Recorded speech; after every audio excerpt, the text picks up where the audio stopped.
Երբ ընտանիքը մտավ Հրանտ Մատևոսյանի աշխատասենյակ 2002 թվականի դեկտեմբերի այն սառը առավոտյան, մահից հետո, սեղանին չգտան ոչ մի ձեռագիր,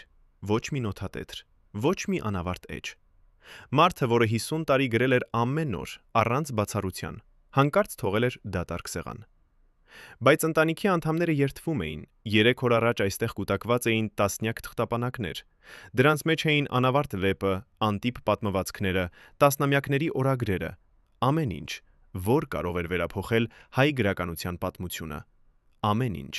որ կարող էր բացահայտել ճշմարտությունները, որոնք մեծ մարդիկ թաքցնում էին իրենց կյանքի ընթացքում։ Ով մտավ այս տուն մահից առաջ։ Ինչու ոստիկանությունը մերժեց քննություն սկսել։ Ինչ էր այդ ձեռագրերում, որ պետք էր անհետանար հենց այդ օրերին։ Հրանտ Մատևոսյանը մեռավ դեկտեմբերի 19, 2002 թվականին։ Նրան գտան իր տանը, Երևանի Աբովյան փողոցի բնակարանում։ Պաշտոնական տարբերակը խոսում էր քաղցկեղից, բայց մոտ շրջապատը գիտեր։ Վերջին ամիսներին նա ապրում էր անընդհատ սթրեսի մեջ։ Նա վախենում էր։ Նա խոսում էր հետապնդումների մասին։ Նա պատմում էր, որ իր տանը մտնում են երկնա չկա, որ նրա թղթերը շարժվում են, որ ինչ-որ մեկը փնտրում է ինչ-որ բան։ Ընտանիքը կարծում էր սա ծերության պարանոյան է, բայց երբ նա մեռավ եւ ձեռագրերը անհետացան, բոլորը հասկացան, Հրանտը չէր պատրանում։ Նրա աշխատասենյակը գտնվում էր բնակարանի խորքում։ Փոքրիկ սենյակ, լի գրքերով, ծխախոտի ծխի հոտով, հին թղթի բույրով։ Պատերին կախված էին լուսանկարներ Պարույր Սևակի հետ, Սիլվա Կապուտիկյանի հետ, Հովանես Շիրազի հետ։ Սեղանի վրա միշտ կար 5 գրամեքենա, մոդել Էրիկա, որը նա բերել էր դեռ 60-ականներին Գերմանիայից։ Այդ գրամեքենայով նա գրել էր Գիկորը, Արամը, Մենք ենք մեր սարերը։ Այդ գրամեքենայով նա գրել էր իր կյանքի վերջին տողերը։ Բայց երբ ընտանիքը եկավ, գրամեքենան դատարկ էր։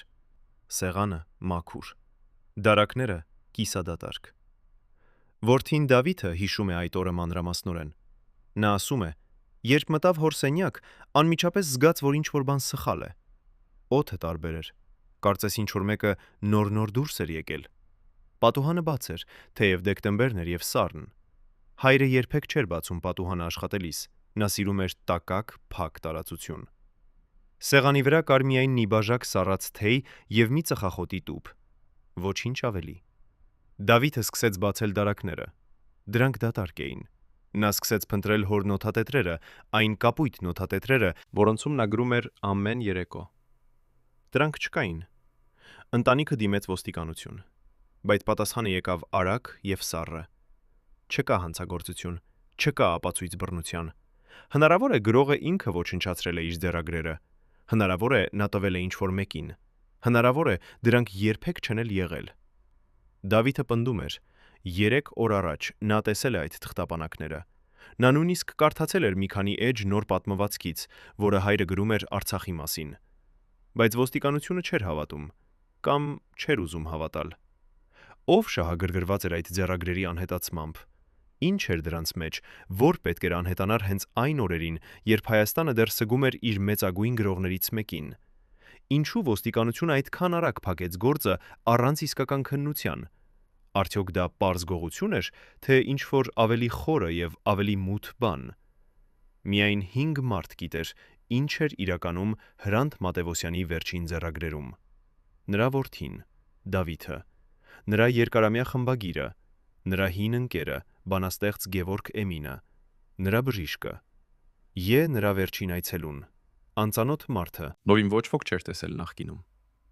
Այս 5 մարդիկ կապված էին լռության խորհրդով։ Ոմանք վախից,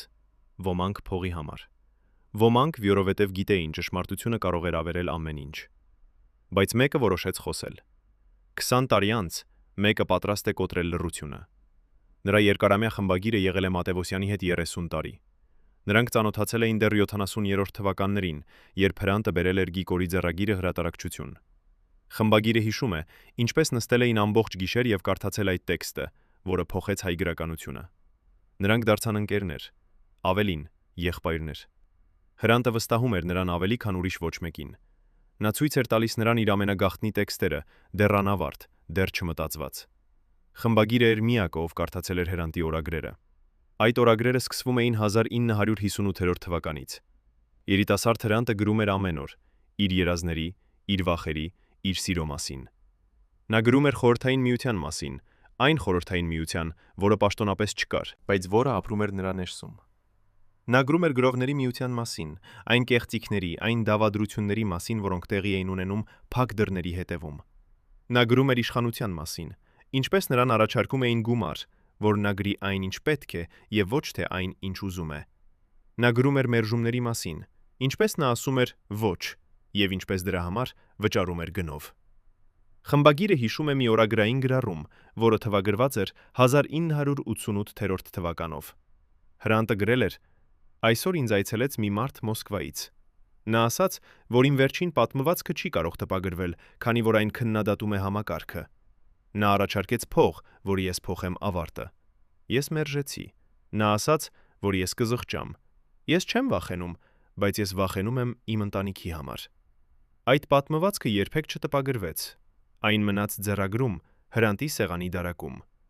Խմբագիրը կարդաց այն միայն մի անգամ, երբ Հրանտը թույլ տվեց։ Այն պատմում էր մի գյուղացու մասին, որը կռվում էր կոլխոզի նախագահի դեմ, որովհետև նախագահը գողանում էր ժողովրդի հացը։ Պատմվածքը վերջանում էր գյուղացու մահով, անբացատրելի հանգամանքներում։ Սա էր Հրանտի ոճը։ Ասել ճշմարտությունը առանց ուղղակի անունների, բայց այնպես, որ բոլորը հասկանան։ Բայց օրագրերում Հրանտը գրում էր անուններ, իրական անուններ։ Նա գրում էր, թե ով էր գողանում, ով էր սուտ խոսում, ով էր դավաճանում։ Ըստ օրագրերի նա գրում էր գրողների մասին, որոնք ըստ նրա կարծիքի հանրությանը ներկայանում էին որպես հերոսներ։ Բայց փակ դռների հետևում նրանք վաճառում էին իրենց գրիչը ամենաբարձր գնով առաջարկողին։ Նա գրում էր քաղաքական գործիչների մասին, որոնք օգտագործում էին մշակույթը որպես քողարկում իրենց կեղտոտ գործերի համար։ Նա գրում էր համակարգի մասին, որը ճզմում էր ամեն ինչ ստեղծագործական եւ ազատ։ Խմբագիրը ասում է. եթե այդ օրագրերը հրապարակվեին, դա կփոխեր ամեն ինչ։ Դա կբացահայտեր տասնամյակների սուտը։ Դա կցույց տար, թե ինչպես էր իրականում աշխատում խորհրդային մշակութային համակարգը Հայաստանում։ Դա կանվաներ անուններ, որոնք դեռ ապրում են, դեռ իշխանության մեջ են, դեռ շարունակում են իրենց խաղերը։ Հենց դրա համար էլ այդ օրագրերը պետք էր անհետանային։ Բայց ով գիտեր դրանց մասին։ Ով գիտեր, որ Հրանտը պահում է այդ վտանգավոր ճշմարտությունները իր տանը։ Խմբագիրը ասում է, որ Հրանտը խոսել էր դրանց մասին միայն իր ամենամոտ շրջապատի հետ։ Բայց ինչ որ մեկը իմացել էր։ Ինչ որ մեկը որոշել էր գործել։ Ինչ որ մեկը սպասել էր ճիշտ պահին։ Խմբագիրը հիշում է Հրանտի վերջին զանգը։ Դա եղել է դեկտեմբերի 16-ին, 3 օր մահից առաջ։ Հրանտի ձայնը դողում էր։ Նա ասել էր. «Եթե ինձ ինչ-որ բան պատահի, դու պետք է իմանաս։ Իմ սեղանի ներքևի դարակում կա մի շագանակագույն թղթապանակ, դրա մեջ է ամեն ինչ, ամբողջ ճշմարտությունը։ Եթե ես չլինեմ, դու պետք է հրապարակես այն։ Խոստացիր ինձ»։ Խմբագիրը խոստացել էր, բայց երբ Հրանտը մեռավ եւ խմբագիրը եկավ տուն, շագանակագույն թղթապանակը չկար։ Ոչինչ չկար։ Ով լսեց այդ զրույցը։ Ով գիտեր, որ Հրանտը պատրաստվում է հրապարակել ամեն ինչ։ Արդյոք նրա մահը իսկապես բնական էր, թե սթրեսը եւ հետապնդումների վախը արագացրեցին հիվանդության ընթացքը։ Խմբագիրը չգիտի, բայց նա գիտի։ Մի բան. Հրանտ Մատևոսյանի վերջին ձեռագրերը չէին կորել պատահականորեն։ Դրանք գողացվել էին։ Նպատակաուղղված, պլանավորված։ Մարդկանց կողմից, որոնք գիտեին ինչ են փնտրում։ Ըստ մոտ շրջապատի պատմությունների, նրա մոտ կար երկրորդ աշխատասենյակ կենտրոնում։ Փոքրիկ երկսենյականոց բնակարան, Թումանյան փողոցի հին շենքի 6-րդ հարկում։ Դռան վրա չկար անուն, փոստարկղում չկար ազգանուն։ Հարևանները չգիտեին, ով է ապրում այնտեղ։ Նրանք տեսնում էին միայն երբեմն մի տղամարդու, որը մտնում էր երեկոյան եւ դուրս էր գալիս առավոտյան։ Միշտ միայնակ, միշտ լուռ, միշտ հոգնած։ Այդ բնակարանը Հրանտ Մատևոսյանը վարձել էր 1998 թվականին, պաշտոնապես որպես աշխատասենյակ, բայց իրականում որպես ապաստան։ Տեղ, որտեղ նա կարող էր լինել ինքը։ Տեղ, որտեղ չկային պարտականություններ, չկային ակնկալիքներ, չկային դերեր։ Տեղ, որտեղ նա կարող էր գրել այն, ինչ իսկապես ուզում էր գրել։ Սենյակը պարզ էր։ Մի սեղան,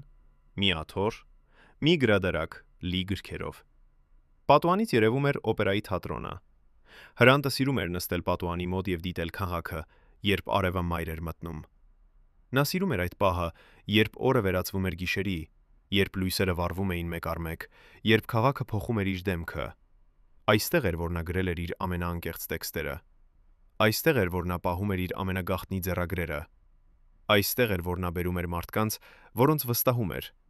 Շատ քիչ մարդիկ, շատ ընտրված մարդիկ։ Նրա բժիշկը, որի անունը ընտանիքը չի ցանկանում բացահայտել, եղել է Հրանտի անձնական բժիշկը 15 տարի։ Նա բուժել է նրան սրտի խնդիրներից, ճնշման խնդիրներից, անքնությունից։ Բայց ավելի շատ նա եղել է նրա խոստովանողը։ Հրանտը խոսում էր բժշկի հետ այն բաների մասին, որոնց մասին չէր կարող խոսել ուրիշ ոչ մեկի հետ։ Բժիշկը հիշում է, ինչպես Հրանտը բերեց նրան այդ երկրորդ աշխատասենյակ 1999 թվականների կեսերին։ Դա եղել է ձմեռ։ Երևանը ծածկված էր ձյունով։ Էլեկտրականություն չկար, ինչպես միշտ այդ տարիներին։ Նրանք նստել էին մոմի լույսի տակ եւ խոսել ժամերով։ Հրանտը պատմել էր իր կյանքի մասին, այն մասերի մասին, որոնք երբեք չէր գրել իր գրքերում։ Նա պատմել էր իր առաջին սիրո մասին, աղջկա, որին սիրել էր դեռ ուսանողական տարիներին, բայց որին չէր կարող ամուսնանալ, որովհետև նրա ընտանիքը դեմ էր։ Նա պատմել էր իր երազանքների մասին, ինչպես ուզում էր գրել մեծ վեպ Հայաստանի մասին, բայց ինչպես համակարգը թույլ չէր տալիս։ Նա պատմել էր իր վախերի մասին, ինչպես վախենում էր, որ իր գրածը կմոռացվի, որ իր ձայնը կլռեցվի, որ իր ճշմարտությունը կթաղվի։ Բժիշկը ասում է, որ Հրանտը ապրում էր կրկնակի կյանք։ Հանրային Հրանտը, հայտնի գրողը, ազգային հերոսը, մարդը, որին բոլորը հարգում էին։ Գաղտնի Հրանտը, կասկածյալը, վախեցածը, հոգնածը, կոտրվածը։ Հանրային Հրանտը ժպտում էր եւ ստորագրում էր գրքեր։ Գաղտնի Հրանտը լաց էր լինում այդ բնակարանում եւ գրում էր տեքստեր, որոնք երբեք չէին տպագրվի։ Այդ բնակարանում Հրանտը պահում էր իր ամենաարժեքավոր ձեռագրերը։ Բժիշկը տեսել է դրանք։ Նա հիշում է մի անավարտ վեպ, որը Հրանտը գրում էր 10 տարի։ Վեպը պատմում էր մի ընտանիքի մասին, որը ապրում էր խորհրդային Հայաստանում 30-րդից մինչև 90-րդ թվականները։ Դա էր Հրանտի կյանքի գործը։ Դա էր այն, ինչի համար նա ապրում էր։ Դա էր նրա ժառանգությունը։ Բայց երբ Հրանտը մեռավ, բժիշկը դնաց այդ բնակարան։ Նա ուներ բանալի, որը Հրանտը տվել էր նրան տարիներ առաջ արտակարգ իրավիճակների համար։ Նա բացեց դուռը։ Բնակարանը դատարկ էր։ Ոչ գրքեր, ոչ ձեռագրեր, ոչ նոթատետրեր։ Սեղանը մաքուր, դարակները դատարկ, պատերը մերկ։ Կարծես այստեղ երբեք ոչ ոք չէր ապրել։ Բժիշկը հասկացավ, որ ինչ-որ մեկը եղել է այստեղ նրանից առաջ։ Ինչ-որ մեկը գիտեր այդ բնակարանի մասին, ինչ-որ մեկը գիտեր, որ այստեղ պահվում են Հրանտի ամենագաղտնի աշխատանքները։ Ինչ-որ մեկը եկել էր եւ տարել էր ամեն ինչ։ Բժիշկը փորձեց հարցնել հարևաններին։ Նրանք ասացին, որ տեսել են երկու մարդկանց, որոնք մտել էին բնակարան Հրանտի մահից հետո։ Մի քանի օր անց։ Նրանք կրում էին տուփեր։ Նրանք աշխատում էին արագ։ Նրանք հեռացան մի ժամում։ Ո՞վ էին նրանք։ Հարևանները չգիտեին։ Նրանք չէին տեսել նրանց դեմքերը հստակ։ Բժիշկը դիմեց ոստիկանություն, բայց ոստիկանությունը ասաց, որ չկա ապացույց հանցագործության։ Հնարավոր է, Հրանտը ինքը տվել է բանալին ինչ-որ մեկին։ Հնարավոր է, նա ինքը տեղափոխել է իր իրերը։ Հնարավոր է, այդ բնակարանը երբեք չի էլ պատկանել նրան։ Բժիշկը ցույց տվեց վարձակալության պայմանագիրը, որը գտավ Հրանտի տանը։ Բայց ոստիկանությունը ասաց, որ դա բավարար չէ։ Ինչու ոստիկանությունը չուզեց քննել այս գործը։ Ինչու նրանք այդքան արագ փակեցին հարցը։ Ո՞վ էր տալիս հրահանգներ վերևից, որ չփորփրեն։ Ո՞վ էր վախենում, որ Հրանտ Մատևոսյանի գաղտնի ձեռագրերը կարող են հրապարակվել։ Բժիշկը ասում է, որ նա գիտի պատասխանը, բայց նա չի կարող ասել դեռ, որովհետև այդ մարդիկ դեռ ապրում են, դեռ իշխանության մեջ են, դեռ վտանգավոր են։ Բայց մի օր, նա խոստանում է, ճշմարտությունը կբացահայտվի։ Մի օր Հրանտ Մատևոսյանի ձայնը կլսվի նորից։ Մի օր նրա գաղտնի ձեռագրերը կգտնվեն։ Կամ գուցե դրանք արդեն գտնված են եւ պահվում են ինչ-որ մեկի անձնական հավաքածուում, որպես ամենաթանկ գանձ։ Ո՞վ է այդ մարդը։ Ո՞վ է այն հավաքորդը, որը գողացավ ազգի ժառանգությունը։ Ինչու մշակույթի նախարարությունը լռում է։ Ինչու թանգարանները ժխտում են, որ ունեն Մատևոսյանի անտիպ նյութեր։ Ինչու ընտանիքին մինչ օրս չեն թույլ տալիս մուտք գործել պետական ֆոնդեր, որտեղ ենթադրաբար պահվում են նրա փաստաթղթերը։ 20 տարի անց այս հարցերը դեռ անպատասխան են։ 20 տարի անց Հրանտ Մատևոսյանի վերջին ձեռագրերը դեռ կորած են։ 20 տարի անց ոստիկանությունը դեռ լռում է, բայց մի մարդ գիտի պատասխանները։ Մի մարդ, որը տեսել է ամեն ինչ, մի մարդ, որը պատրաստ է խոսել։ Եվ նրա պատմությունը կսկսվի հենց այնտեղից, որտեղից ոստիկանությունը դադարեցրեց փնտրել։ 20 տարի լռությունից հետո կինը, որին բոլորը կոչում էին բաժանարար, համաձայնեց նստել տեսախցիկի առջև։ Նրա անունը Լուսինե Գրիգորյան է։ Նա եղել է Հրանտ Մատևոսյանի վերջին ընկերուհին, այն կինը, ում մասին ընտանիքը երբեք չխոսեց հանրայնորեն։ Նա ապրում էր կենտրոնում, Թումանյան փողոցի նույն շենքում, որտեղ Հրանտն ուներ իր գաղտնի աշխատասենյակը։ Ոչ պատահականություն, ոչ դիպվածային ծանոթություն։ Նրանք ծանոթացել էին 1991 թվականին, 11 տարի մինչև Հրանտի մահը, երբ Հայաստանը դեռ ապրում էր էներգետիկ ճգնաժամի մեջ, երբ մարդիկ այրում էին գրքեր տաքանալու համար, երբ ապագան թվում էր անորոշ եւ մութ։ Լուսինեն այժմ 74 տարեկան է։ Նրա ձեռքերը դողում են, երբ նա բացում է հին լուսանկարների ալբոմը։ Այստեղ է Հրանտը, նստած պատուհանի մոտ, ծխախոտ ձեռքին, հայացքը հեռվում։ Այստեղ է նրանց երկուսը, Սևանա լճի ափին, ամառ, արևը մայր է մտնում։ Այստեղ է Հրանտի ձեռագիրը, նրա անընթեռնելի գրերով, որոնք Լուսինեն սովորել էր կարդալ տարիների ընթացքում։ Նա ասում է. Մարդիկ կարծում էին, ես եկել եմ նրա կյանք, որպեսի ավերեմ նրա ընտանիքը, բայց ճշմարտությունը այլ է։ Ես եկել եմ, որպեսի փրկեմ նրան այն մենությունից, որը սպանում էր նրան ամեն օր։ Նրանց հարաբերությունը սկսվել է պարզ զրույցներով աստիճանաբար։ Լուսինեն աշխատում էր գրադարանում։ Հրանտը գալիս էր գրքեր վերցնելու, երբեմն 3 անգամ շաբաթվա ընթացքում։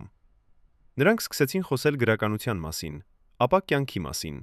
ապա իրենց երազանքների մասին։ Հրանտը պատմեց նրան այն բաների մասին, որոնց մասին չէր կարող պատմել տանը։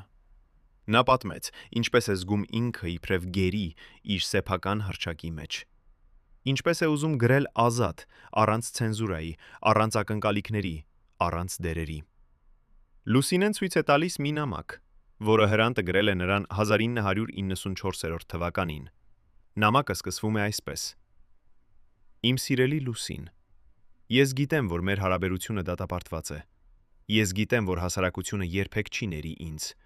բայց ես նաև գիտեմ, որ առանց քեզ ես չեմ կարող շնչել։ Դու ես միակը, ով տեսնում է իրական ինձ, ոչ թե գրողին, ոչ թե հայտնի մարդուն, այլ պարզապես Հրանտին, հոգնած, վախեցած, կոտրված մարդուն։ Բայց Լուսինեն ասում է, որ նրանց հարաբերությունը ավելին է, քան սեր։ Դա էր գործընկերություն։ Հրանտը ցույց էր տալիս նրան իր ձեռագրերը, դեռ անավարտ, դեռ չմտածված։ Նա կարդում էր նրան իր օրագրերից։ Նա վստահում էր նրան այնպիսի գաղտնիքներ, որոնք կարող էին վտանգավոր լինել երկուսի համար էլ։ Լուսինեն դարձավ նրա խոստովանողը, նրա խորհրդատուն, նրա ապաստանը։ Նա հիշում է մի երեկո, 1999 թվականների վերջերին։ Հրանտը եկավ նրա մոտ խիստ հուզված։ Նա ասաց, որ ինչ-որ մեկը հետևում է իրեն, որ նրա հեռախոսը գաղտնալսվում է, որ նրա նամակները բացվում են մինչև հասցեատիրոջը հասնելը։ Լուսինեն կարծեց սա պարանոյա է, բայց Հրանտը ցույց տվեց ապացույց։ Նա բերել էր մի նամակ, որը ուղարկել էր Մոսկվա իր հին ընկերոջը։ Նամակը վերադարձել էր բացված, թեև կնիքը չէր կոտրված։ Ինչ-որ մեկը բացել էր այն շատ զգույշ, կարդացել եւ կրկին կնքել։ Հրանտը ասաց Լուսինեին, որ իր օրագրերում նա գրել է անուններ,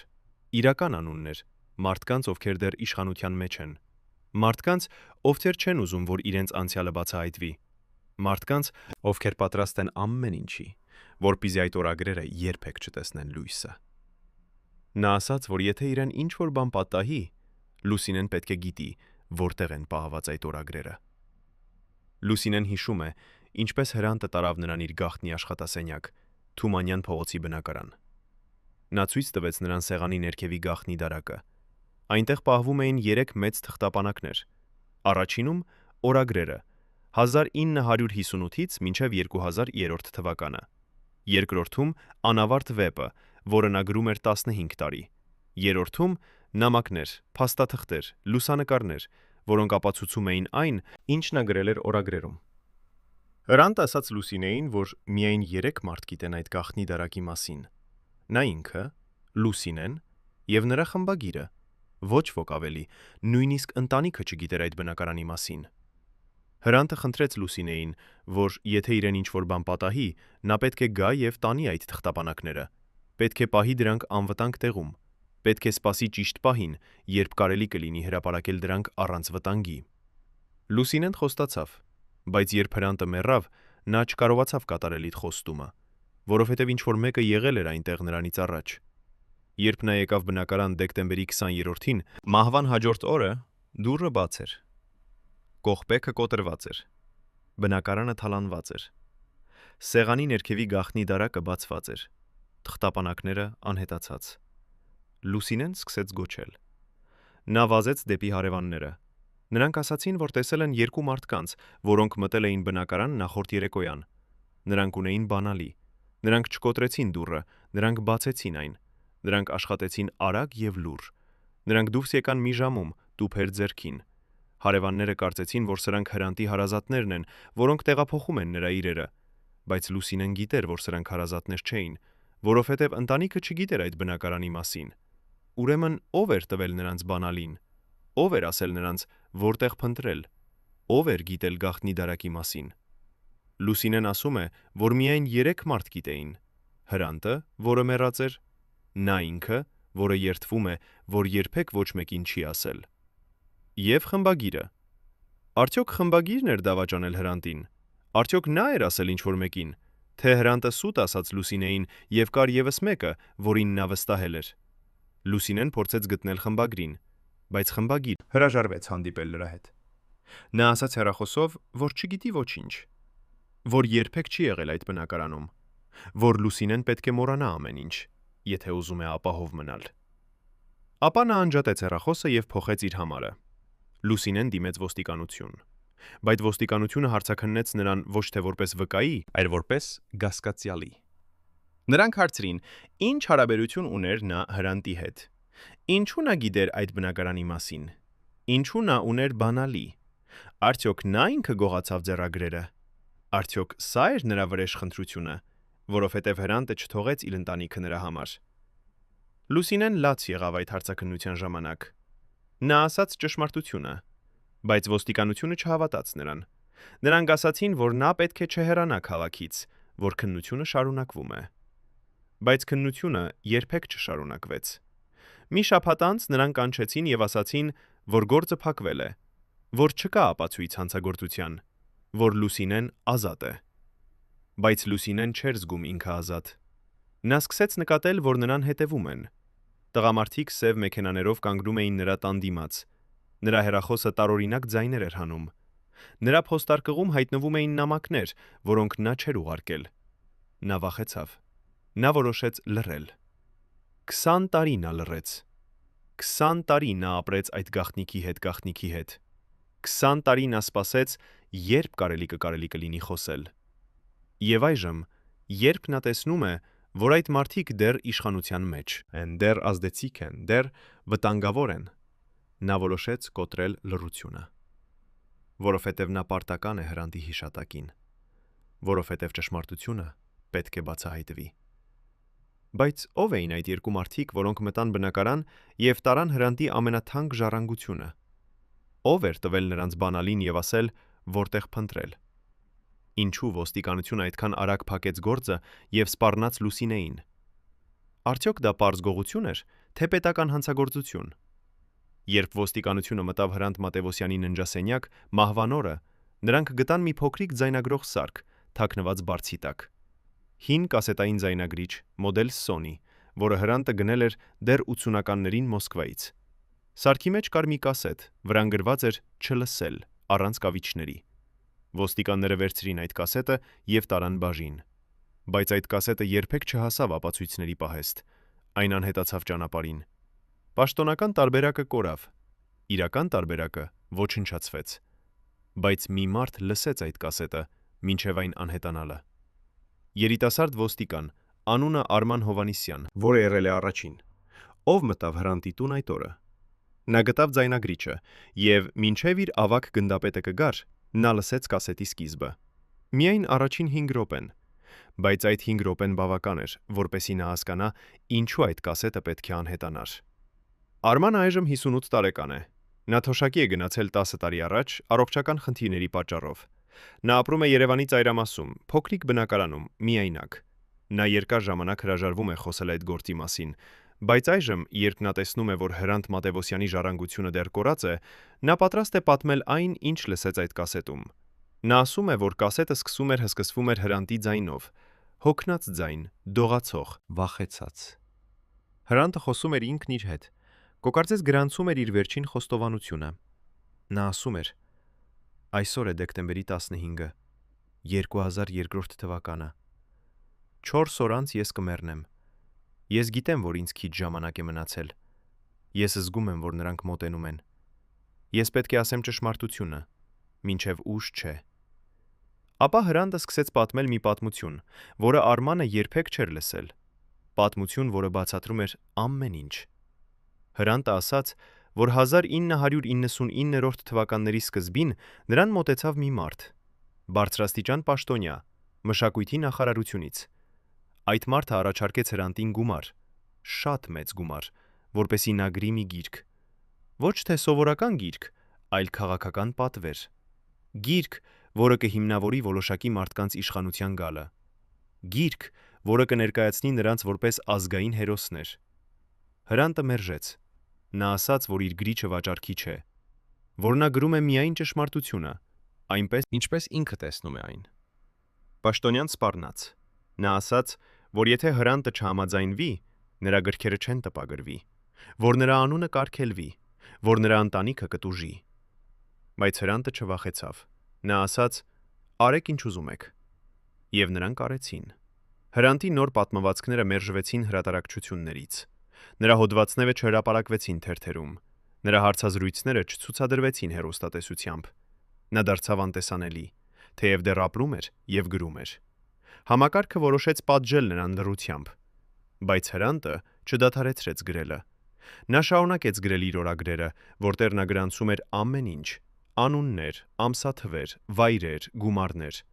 Նա գրանցում էր, թե ով էր առաջարկում նրան կաշառք, ով էր սպառնում նրան, ով էր փորձում գնել նրա լռությունը։ Նա գրանցում էր, թե ինչպես էր աշխատում համակարգը, ինչպես էր մշակույթը վերածվում քաղաքական գործիքի, ինչպես էին գրողները դառնում պատվիրակատարներ։ Կասետում Հրանտը անվանեց անուններ։ Արմանը հիշում է 3 անուն, որոնք Հրանտը հստակ արտասանեց։ 3 մարդ, որոնք այդ ժամանակ էին բարձր պաշտոններում, եւ որոնք, ըստ Հրանտի, ուղղակիորեն մասնակցել էին նրա դեմ քարոզարշավին։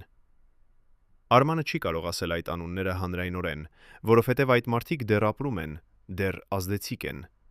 Բայց նա ասում է, որ մեկը նրանցից եղել է մշակույթի նախարարության բարձրաստիճան պաշտոնյա, մյուսը գրողների միության ղեկավար, երրորդը հեռուստաընկերության տնօրեն։ Հրանտը ասաց կասետում, որ այդ մարդիկ վախենում էին նրա օրագրերից,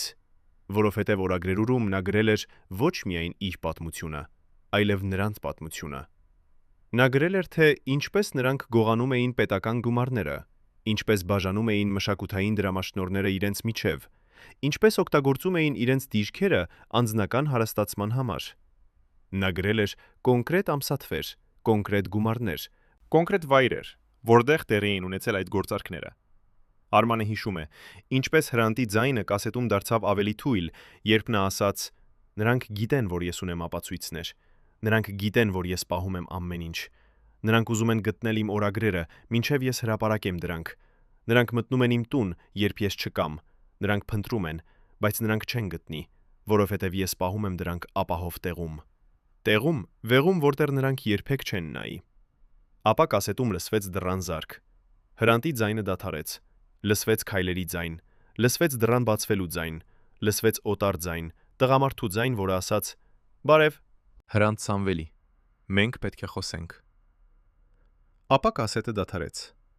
Հրանտը անջատել էր ձայնագրիչը։ Արմանը ասում է, որ նա լսեց միայն այդ 5 րոպեն։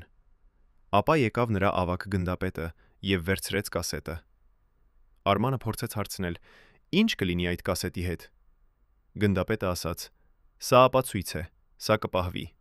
Բայց հաջորդ օրը, երբ Արմանը հարցրեց կրկին,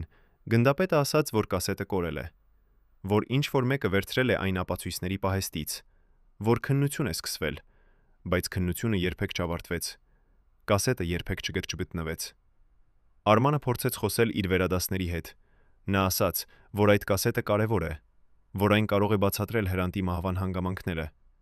բայց նրան ասացին, որ նա պետք է լռի, որ սա ոչ թե նրա գործն է, որ եթե նա շարունակի խոսել, նա կհեռացվի աշխատանքից։ Արմանը վախեցավ։ Նա լռեց։ Նա շարունակեց աշխատել, կարծես ոչինչ չէր եղել, բայց նա երբեք չմոռացավ այդ 5 րոպեն։ Նա երբեք չմոռացավ Հրանտի ձայնը, դողացող, վախեցած, բայց համար։ Նա երբեք չմոռացավ այն 3 անունները, որոնք Հրանտը ախտասանեց, եւ նա երբեք չմոռացավ այն օտար ձայնը, որը ասաց. «Մենք պետք է խոսենք»։ Ո՞վ էր այդ մարդը, որը եկավ Հրանտի մոտ դեկտեմբերի 15-ին, 4 օր մահից առաջ։ Ինչ նրանք խոսեցին։ Արդյոք այդ այցելությունը կապված էր Հրանտի մահվան հետ։ Ինչու կասետը անհետացավ այդքան արագ։ Ո՞վ էր շահագրգռված, որ այդ ձայնագրությունը երբեք չլսվի։ Արմանը ասում է, որ նա գիտի պատասխանները, բայց նա չի կարող ապացուցել, որովհետև միակ ապացույցը, կասետը, ոչնչացվել է։ Բայց նա հիշում է այն, ինչ լսեց, եւ նա պատրաստ է վկայել, եթե երբևէ բացվի իրական քննություն։ Հրանտ Մատևոսյանը երբեք չհանում էր իր մատանին։ Հին արծաթյա մատանի, սև քարով, որը նրան տվել էր իր մայրը, երբ նա առաջին անգամ հեռացավ տնից ուսանելու Երևան։ Մայրը ասել էր. «Այս մատանին քեզ կպահպանի, քանի դեռ այն քո մատին է, դու ապահով ես, երբեք մի հանիր այն»։ Հրանտը հավատում էր այդ խոսքերին։ Նա կրում էր մատանին 50 տարի, առանց հանելու նույնիսկ մի օր։ Բայց երբ նրան գտան մեռած, դեկտեմբերի 19-ը մատանին չկար նրա մատին։ Մնացել էր միայն սպիտակ հետք, այնտեղ, որտեղ մատանին եղել էր տասնամյակներ։ Ընտանիքը փնտրեց մատանին ամբողջ տանը։ Նրանք փնտրեցին ննջասենյակում, աշխատասենյակում, սանհանգույցում։ Նրանք փնտրեցին նույնիսկ աղբամանների մեջ։ Մատանին չկար։ Որդին, Դավիթը, հիշում է, որ 3 օր առաջ, դեկտեմբերի 12-ին, երբ նա վերջին անգամ տեսավ հորը կենդանի, մատանին դեռ նրա մատին էր։ Հրանտը նստած էր իր սեղանի մոտ եւ գրում էր։ Դավիթը տեսավ, ինչպես մատանին փայլում էր լամպի լույսի տակ, երբ հայրը շարժում էր ձեռքը։ Ուրեմն մատանին անհետացել էր այդ 3 օրվա ընթացքում։ Ընտանիքը դիմեց ոստիկանություն, բայց ոստիկանությունը ասաց, որ հնարավոր է Հրանտը ինքը հանել է մատանին։ Հնարավոր է նա տվել է ինչ-որ մեկին։ Հնարավոր է նա կորցրել է այն։ Դավիթը պնդում էր, որ հայրը երբեք չէր հանի այդ մատանին, որ այն նրա համար սուրբ էր, որ նա հավատում էր, որ մատանին նրան պահպանում է, բայց ոստիկանությունը չլսեց։ Բայց մի մարդ գիտեր ճշմարտությունը։ Կինը, որին Հրանտը այցելում էր վերջին տարիներին, ոչ թե Լուսինեն, այլ մեկ ուրիշը։ Կին, որի մասին ոչ ոք չգիտեր։ Կին, որը ապրում էր Երևանի ծայրամասում, Նոր Նորքում։ Նրա անունը Մարինե Ավագյան է։ Նա եղել է նախկին դիտող, մարդ, որին մարդիկ այցելում էին, երբ ուզում էին իմանալ իրենց ապագան։ Մարինեն այժմ 81 տարեկան է։ Նա ապրում է փոքրիկ տանը, լի խունկի հոտով, մոմերով, հին պատկերներով։ Նա երկար ժամանակ հրաժարվում էր խոսել Հրանտի մասին, բայց այժմ, երբ նա տեսնում է, որ նրա անունը կապված է սուտերի հետ, նա պատրաստ է պատմել ճշմարտությունը։ Նա ասում է, որ Հրանտը առաջին անգամ եկավ նրա մոտ 1999 թվականների կեսերին։ Նրան բերեց մի ընկերը, որը հավատում էր Մարինեի կարողություններին։ Հրանտը սկզբում կասկածում էր։ Նա չէր հավատում դիտողներին, կախարդներին, գուշակներին, բայց նա եկավ, որովհետև հուսահատ էր։ Նա ուզում էր իմանալ, ինչ է սպասվում նրան։ Մարինեն նայեց նրա ափին։ Նա տեսավ երկար կյանք, բայց նաև մեծ վտանգ։ Նա տեսավ, որ Հրանտը շրջապատված է թշնամիներով, մարդկանցով, որոնք ուզում են վնասել նրան։ Նա տեսավ, որ նրա կյանքը վտանգի մեջ է, բայց նա տեսավ նաև, որ Հրանտը պաշտպանված է, որ նրա մատանին, այդ սև քարով մատանին, պահպանում է նրան։ Մարինեն ասաց Հրանտին. «Քանի դեռ այս մատանին քո մատին է, դու ապահով ես, բայց եթե մի օր այն հանվի, քո պաշտպանությունը կվերանա։ Երբեք մի թույլ տուր, որ ինչ-որ մեկը հանի այդ մատանին»։ Հրանտը խոստացավ։ Նա ասաց, որ իր մայրը նույնպես ասել էր նույն բանը, որ նա երբեք չի հանի մատանին։ Բայց Հրանտը շարունակեց այցելել Մարինեին։ Նա գալիս էր ամեն ամիս, երբեմն ավելի հաճախ։ Նա հարցնում էր իր ապագայի մասին, իր աշխատանքի մասին, իր ընտանիքի մասին։ Մարինեն նայում էր քարտերին, նայում էր նրա ափին, նայում էր նրա աչքերին։ Եվ ամեն անգամ նա տեսնում էր նույն բանը։ Վտանգ։ որը մոտենում է։ Վերջին անգամ Հրանտը եկավ Մարինեի մոտ դեկտեմբերի 12-ին, 7 օր մահից առաջ։ Նա եկավ երեկոյան, երբ արդեն մութ էր։ Նա նստեց Մարինեի դիմաց եւ ասաց. Ես զգում եմ, որ ինչ որ բան պատահելու է։ Ես վախենում եմ։ Ասա ինձ, ինչ ես տեսնում։ Մարինեն վերցրեց քարտերը։ Նա սկսեց դասավորել դրանք սեղանին, բայց այն, ինչ նա տեսավ, Սարսափեցրեց նրան։ Նա տեսավ մահ։ Շատ մոտ մահ։ Նա տեսավ, որ Հրանտի ժամանակը գրեթե սպառվել է։ Նա տեսավ, որ նրա թշնամիները պատրաստվում են գործել, եւ ավելին, նա տեսավ դեմքը։ Դեմք, որը Հրանտը ճանաչում էր, դեմք, որին նա վստահում էր, դեմք, որը կգա նրա մոտ վերջին օրերին։ Բայց Մարինեն չուզեց ասել Հրանտին ամբողջ ճշմարտությունը։ Նա ասաց. Դու պետք է շատ զգույշ լինես հաջորդ օրերին։ Մի վստահիր ոչ մեկին, մի բացիր դուռը անծանոթներին, եւ ամենակարևորը, երբեք մի հանիր քո մատամին։ Հրանտը խոստացավ։ Նա ասաց, որ նա կլինի զգույշ, բայց Մարինեն տեսավ նրա աչքերում, որ նա չի հավատում իրեն լիովին, որ նա կարծում է, սա պարզապես հին կնոջ վախեր են։ Բայց երբ Հրանտը հեռացավ, Մարինեն նայեց կրկին քարտերին, եւ նա տեսավ ավելին։ Նա տեսավ, որ ինչ որ մեկը կգա Հրանտի մոտ, ինչ որ մեկը, ում նա ճանաչում է, ինչ որ մեկը, ում նա վստահում է, եւ այդ մարդը կհանի մատամին։ Կհանի այն, երբ Հրանտը թույլ է, երբ նա չի կարող դիմադրել։ Եվ երբ մատանին հանվի, Հրանտի պաշտպանությունը կվերանա։ Մարինեն փորձեց զանգել Հրանտին հաջորդ օրը, բայց նրա հեռախոսը չէր պատասխանում։ Նա փորձեց կրկին եւ կրկին։ Ոչինչ։ Ապա նա լսեց լուրը, որ Հրանտ Մատևոսյանը մեռել է։ Նա իմացավ, որ նրա տեսիլքը իրականացել է։ Մարինեն գնաց Հրանտի տուն, երբ ընտանիքը թույլ տվեց այցելուներին։ Նա տեսավ Հրանտին պառկած դագաղում, հագնված իր լավագույն կոստյումով։ Նա նայեց նրա ձեռքերին։ Մատանին չկար, միայն սպիտակ հետք, ձախ ձեռքի մատնեմատին։ Մարինեն հարցրեց ընտանիքին, որտեղ է մատանին։ Նրանք ասացին, որ չգիտեն, որ երբ գտան Հրանտին, մատանին արդեն չկար։ Մարինեն հասկացավ, որ նրա տեսիլքը ճիշտ էր։ Ինչ որ մեկը հանել էր մատանին, ինչ որ մեկը, ով գիտեր, որ այդ մատանին պաշտպանում էր Հրանտին, ինչ որ մեկը, ով ուզում էր հեռացնել այդ պաշտպանությունը։ Մարինեն ասում է, որ նա գիտի, ով հանեց մատանին։ Նա տեսավ այդ մարդուն իր տեսիլքում, բայց նա չի կարող ասել անունը, որովհետև չունի ապացույց։ Նա կարող է ասել միայն, որ այդ մարդը մոտիկ էր Հրանտին, որ Հրանտը վստահում էր նրան, որ այդ մարդը եկավ Հրանտի մոտ վերջին օրերին, երբ Հրանտը արդեն թույլ էր, երբ նա արդեն հիվանդ էր։ Մարինեն ասում է, որ մատանին չհանվեց պատահականորեն, այն հանվեց նպատակաուղված, որպեսի Հրանտը կորցնի իր պաշտպանությունը, որպեսի նա դառնա խոցելի, որպեսի այն ի այն, ինչ պետք էր տեղի ունենա առանց խոչընդոտների։ Բայց ով էր այդ մարդը, որը հանեց մատանին։ Ինչու Հրանտը թույլ տվեց նրան մոտենալ այդքան մոտ։ Արդյոք մատանին դեռ գոյություն ունի, թե այն ոչնչացվել է, ինչպես ձեռագրերը եւ կասետը։ Ինչու ոստիկանությունը չփնտրեց մատանին, թեև ընտանիքը պնդում էր, որ այն կարևոր է։ Մարինեն ասում է, որ մատանին գտնելը կարող է բացահայտել ամբողջ ճշմարտությունը, որովհետև այն, ով ունի մատանին, նա է այն մարդը, ով եղել է Հրանտի մոտ նրա վերջին օրերին։ Նա է այն մարդը, ով գիտե ինչ իրականում տեղի ունեցավ։ Նա է այն մարդը, ով կարող է պատասխանել բոլոր հարցերին։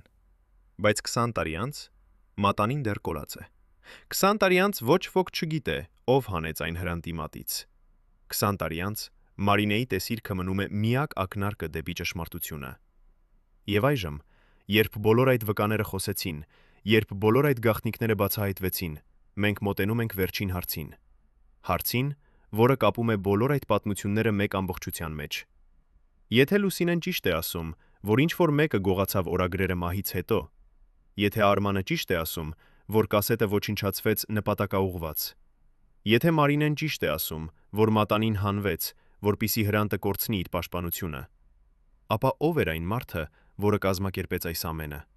Ով էր այն մարդը, որը ուներ իշխանություն, որպիսի անհետացնի ապացույցները, փակի քննությունները, սպառնա վկաներին։ Ով էր այն մարդը, որը 20 տարի կարողացավ պահել այս գաղտնիքը։ Մարդը, որին Հրանտ Մատևոսյանը վստահում էր ավելի քան ուրիշ ոչ մեկին, նստած էր հենց նրա սեղանի մոտ, երբ գրողը մեռավ։ Այդ մարդը չէր եղել ընտանիքի անդամ, չէր եղել բժիշկ, չէր եղել անծանոթ։ Այդ մարդը եղել է Հրանտի եղբայրը, Վահան Մատևոսյանը, 2 տարով փոքր, ով ապրում էր Գյումրիում եւ ում Հրանտը զանգահարում էր ամեն երեկո։ Վահանը եկավ Երևան դեկտեմբերի 16-ին, երբ Հրանտը զանգեց եւ ասաց, որ վատ է զգում ինքը։ Նա մնաց եղբոր տանը 3 օր։ 3 օր, որոնց ընթացքում Հրանտ Մատևոսյանը մեռավ։ 3 օր, որոնց ընթացքում անհետացան ձեռագրերը, կասետը եւ մատանին։ Վահանը եղել է վերջին մարդը, ով տեսավ Հրանտին կենդանի։ Եվ այժմ, 20 տարի անց, նա առաջին անգամ պատրաստ է խոսել այն մասին, ինչ իրականում տեղի ունեցավ այդ 3 օրվա ընթացքում։ Վահանը նստած է իր տան բակում Գյումրիում։ Նրա ձեռքերը դողում են, երբ նա վառում է ծխախոտ։ Նա ասում է. «Ես գիտեի, որ Հրանտը մեռնելու է։ Ոչ թե որովհետև նա հիվանդ էր, այլ որովհետև նա ինձ ասաց։ Նա ինձ ասաց դեկտեմբերի 16-ին, երբ ես եկա։ Նա ասաց. Վահան, Ես քեզ կանչել եմ, որովհետև պետք է ինչ-որ բան պատմեմ։ ինչ-որ բան, որ ոչ ոք չգիտե։ Ինչ-որ բան, որ դու պետք է իմանաս, երբ ես չլինեմ»։ Վահանը հիշում է, ինչպես նրանք նստեցին Հրանտի աշխատասենյակում այդ երեկոյան։ Դուրսը ձյուն էր գալիս։ Սենյակում տաք էր, Հրանտը միացրել էր էլեկտրական տաքացուցիչը։ Նրանք խմեցին թեյ, եւ Հրանտը սկսեց պատմել։ Նա պատմեց այն, ինչ երբեք չէր պատմել ոչ մեկին։ Նա պատմեց, որ վերջին 10 տարիների ընթացքում նրան սպառնացել են 5 անգամ։ Ոչ թե անուղակի սպառնալիքներ, այլ ուղակի։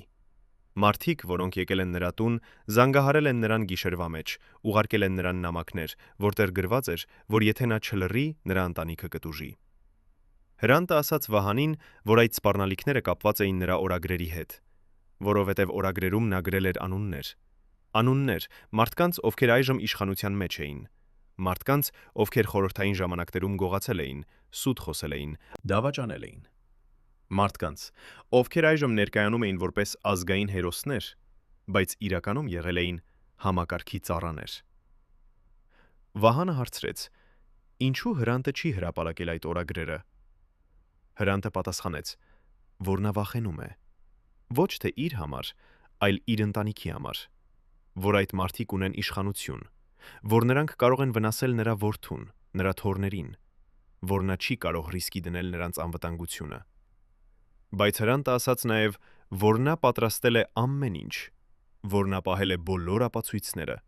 որ երբ նա մեռնի, այդ ապացույցները պետք է հրապարակվեն։ Նա ասաց Վահանին, որ օրագրերը պահվում են 2 տեղում։ Մի մասը նրա գաղտնի աշխատասենյակում Թումանյան փողոցում, մյուս մասը մի տեղ, որտեղ ոչ ոք չի փնտրի։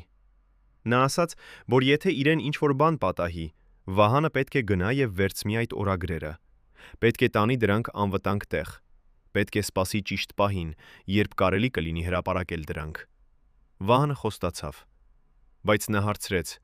«Ինչու Հրանտը կարծում է, որ իրեն ինչ-որ բան կպատահի»։ Հրանտը պատասխանեց, որ նա զգում է, որ վերջին շաբաթներին նրա տանը մտնում են, երբ նա չկա, որ նրա իրերը շարժվում են, որ ինչ-որ մեկը փնտրում է ինչ-որ բան, որ նրա հեռախոսը գաղտնալսվում է, որ նրան հետևում են փողոցում։ Վահանը կարծեց, որ սա պարանոյա է, բայց Հրանտը ցույց տվեց ապացույց։ Նա բերեց մի լուսանկար, որը նկարել էր իր պատուհանից։ Լուսանկարում երևում էր սև մեքենա, որը կանգնած էր նրա տան դիմաց։ Նույն մեքենան, որը կանգնում էր այնտեղ ամեն օր, արդեն 2 շաբաթ։ Հրանտը ասաց, որ նա փորձել է մոտենալ այդ մեքենային, բայց երբ նա դուրս է եկել, մեքենան հեռացել է։ Վահանը սկսեց հավատալ։ Նա հարցրեց. «Ինչ պետք է անի»։ Հրանտը ասաց, որ եթե իրեն ինչ-որ բան պատահի, Վահանը պետք է գնա Թումանյան փողոց, բնակարան 17։ Բանալին պահվում է Լուսինեի մոտ։ Սեղանի ներքևի դարակում կա շաքանակագույն թղթապանակ։ Այդ թղթապանակում են օրագրերի առաջին մասը՝ 1958-ից մինչև 1988։ Երկրորդ մասը 1989-ից մինչև 2003 թվականը պահվում է այլ տեղ։ Վահանը հարցրեց. «Որտեղ»։ Հրանտը ժպտաց եւ ասաց. «Այնտեղ, որտեղ մենք երեխաներ էինք թաքցնում մեր գանձերը»։ Վահանը հասկացավ անմիջապես. նրանց հին տունը Գյումրիում, որտեղ նրանք մեծացել էին։ Տան բակում կար մի հին ընկուզենի։ Ծառի տակ, երկրի տակ նրանք երեխաներ էին թաքցնում իրենց գանձերը։ Փոքրիկ մետաղյա տուփ, որտեղ նրանք պահում էին իրենց ամենաթանկ իրերը։ Հրանտը ասաց, որ նա գնացել է Գյումրի 3 ամիս առաջ։ Նա փորել է այդ տեղը եւ թաղել է նոր տուփ։ Մեծ մետաղյա տուփ, որտեղ պահվում են օրագրերի երկրորդ մասը։ Անավարտ վեպը եւ բոլոր ապացույցները։ Նա ասաց, որ ոչ ոք չգիտե այդ տեղի մասին, բացի Վահանից, որ եթե իրեն ինչ-որ բան պատահի, Վահանը պետք է գնա եւ հանի այդ տուփը։ Վահանը խոստացավ, բայց նա հարցրեց. «Ինչու Հրանտը չի տալիս այդ օրագրերը հիմա։ Ինչու սպասում է մահվան»։ Հրանտը պատասխանեց, որ նա ուզում է ապրել,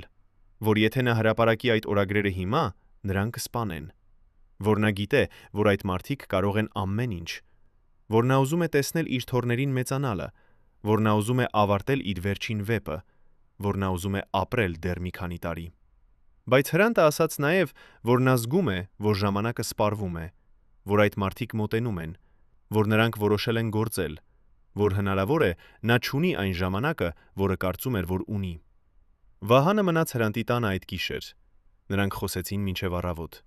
Հրանտը պատմեց իր կյանքի մասին, այն մասերի մասին, որոնց մասին երբեք չէր գրգորել։ Նա պատմեց իր սխալների մասին, իր զղջումների մասին, իր երազանքների մասին։ Նա պատմեց, թե ինչպես ուզում էր փոխել աշխարհը իր գրքերով, բայց ինչպես համակարգը չթույլ տվեց։ Նա պատմեց, թե ինչպես ստիպված էր ընտրել իր ընտանիքի անվտանգության եւ իր ճշմարտության միջև։ Առավոտյան Վահանը տեսավ, որ Հրանտը շատ հոգնած է։ Նա առաջարկեց, որ Հրանտը պառկի եւ հանգստանա։ Հրանտը համաձայնեց։ Նա գնաց իր ննջասենյակ եւ պառկեց։ Վահանը մնաց աշխատասենյակում։ Նա նայեց Հրանտի սեղանին։ Այնտեղ կային տասնյակ թղթեր լի գրերով։ Նա վերցրեց մի էջ եւ կարդաց։ Դա էր Հրանտի վերջին պատմվածքը, որը նա գրում էր Արցախի մասին։ Կեսօրին եկավ մի մարդ։ Վահանը լսեց դռան զարկը։ Նա գնաց բացել։ Դռան առջև կանգնած էր տղամարդ, մոտավորապես 50 տարեկան, հագնված թանկ վերարկուով։ Նա ասաց, որ եկել է Հրանտի հետ տեսնվելու։ Վահանը հարցրեց. ով է նա։ Տղամարդը ներկայացավ որպես մշակույթի նախարարության աշխատակից։ Նա ասաց, որ ունի կարևոր նամակ Հրանտի համար։ Վահանը թույլ տվեց նրան մտնել։ Տղամարդը մտավ եւ նստեց սրահում։ Վահանը գնաց արթնացնել Հրանտին, բայց երբ նա մտավ ննջասենյակ, տեսավ, որ Հրանտը արդեն արթուն է։ Նա նստած էր անկողնում եւ նայում էր պատուհանից։ Վահանը ասաց, որ եկել է մի մարդ նախարարությունից։ Հրանտի դեմքը փոխվեց։ Նա ասաց. «Ես չեմ ուզում տեսնել նրան, ասա, որ ես հիվանդ եմ»։ Վահանը վերադարձավ սրա եւ ասաց այցելուին, որ Հրանտը չի կարող ընդունել։ Տղամարդը ժպտաց եւ ասաց. «Ես կսպասեմ»։ Նա նստեց եւ սկսեց սպասել։ Վահանը սկսեց սպասել։ Վահանը զգաց անհանգստություն։ Այդ մարդու ժպիտը սառն էր, նրա աչքերը դատարկ էին։ Ո՞վ էր այդ մարդը, որը եկավ Հրանտի տուն դեկտեմբերի 17-ին, 2 օր մահից առաջ։ Ինչու Հրանտը հրաժարվեց տեսնել նրան։ Եվ արդյոք սա էր այն մարդը, որի մասին Մարինեն տեսավ իր տեսիլքում։ Տղամարդը սպասեց 3 ժամ։ Նա նստած էր սրահում, լուռ, անշարժ, Կարծես քարե արձան։ Վահանը մի քանի անգամ առաջարկեց նրան թեյ, բայց նա մերժեց։ Նա ասաց, որ կսպասի, քանի դեռ պետք է, որ նրա հանդիպումը Հրանտի հետ շատ կարևոր է, որ նա չի կարող հեռանալ առանց տեսնելու նրան։ Վահանը գնաց Հրանտի մոտ եւ ասաց, որ այդ մարդը դեռ այնտեղ է։ Հրանտը պառկած էր անկողնում եւ նայում էր առաստաղին։ Նա ասաց. «Նա չի հեռանա։ Նրանք երբեք չեն հեռանում, մինչև չստանան այն, ինչ ուզում են»։ Վահանը հարցրեց. «Ինչ են ուզում նրանք»։ Հրանտը պատասխանեց. «Իմ լռությունը կամ իմ մահը»։ Վահանը սարսափեց։ Նա ասաց, որ պետք է կանչել ոստիկանություն, բայց Հրանտը ժպտաց դառնորեն եւ ասաց. «Ոստիկանությունը նրանց կողմից է, համակարգը նրանց կողմից է, ամեն ինչ նրանց կողմից է, մենք միայնակ ենք»։ Այսպես էր մտածում Հրանտը այդ պահին, երբ վախը եւ հոգնածությունը խեղաթյուրել էին նրա անկալումը։ Երեկոյան ժամը 6-ին տղամարդը վերջապես ելավ։ Նա ասաց Վահանին, որ կվերադառնա վաղը, որ Հրանտը պետք է հասկանա, որ նա չունի ընտրություն, որ ժամանակը սպառվում է։ Ապա նա հեռացավ։ Վահանը փակեց դուռը եւ գնաց Հրանտի մոտ։ Հրանտը դեռ պառկած էր անկողնում, բայց այժմ նա լաց էր լինում։ Վահանը նստեց նրա կողքին եւ բռնեց նրա ձեռքը։ Հրանտը ասաց. Ես վախենում եմ։ Վահան. Առաջին անգամ իմ կյանքում ես իսկապես վախենում եմ։ Ոչ թե մահից, այլ այն բանից, որ իմ ամբողջ կյանքի աշխատանքը կանհետանա, որ ճշմարտությունը երբեք չի բացահայտվի, որ այդ մարդիկ կշարունակեն իրենց խաղերը։ Վահանը փորձեց հանգստացնել նրան։ Նա ասաց, որ օրագրերը ապահով են, որ նա կպահպանի դրանք,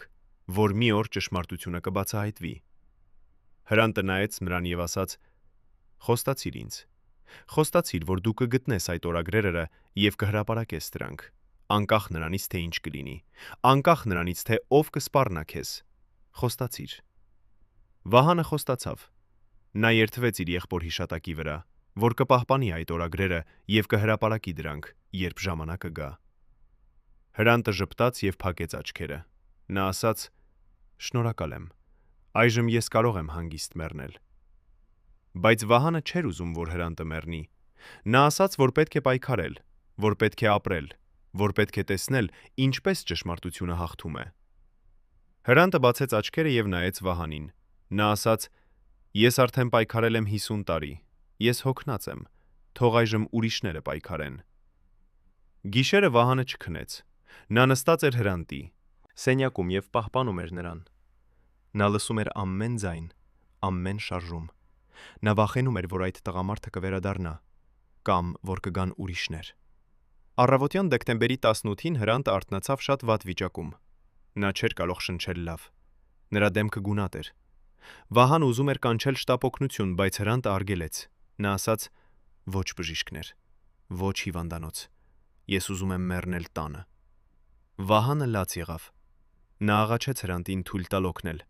բայց Հրանտը շարունակեց հրաժարվել։ Նա ասաց, որ գիտե ինչ է տեղի ունենում իր մարմնի հետ, որ սրտի հիվանդությունը վերջապես հասել է իր ավարտին, որ ոչ մի բժիշկ չի կարող փրկել նրան այժմ։ Կեսօրին եկավ նույն տղամարդը։ Վահանը չբացեց դուռը։ Տղամարդը զարկեց երկար ժամանակ։ Ապա նա գոչեց դռան միջով. Հրանտ Սամվելի, ես գիտեմ, որ դուք տանն եք։ Մենք պետք է խոսենք։ Դուք գիտեք ինչի մասին։ Բացեք դուռը։ Հրանտը լսեց այդ ձայնը իր ննջասենյակից։ Նա ասաց Վահանին. Մի բացիր, անկախ նրանից թե ինչ նա ասի, մի բացիր։ Վահանը հնազանդվեց։ Տղամարդը շարունակեց զարկել եւ գոչել մոտավորապես 1 ժամ։ Ապա նա դադարեցրեց։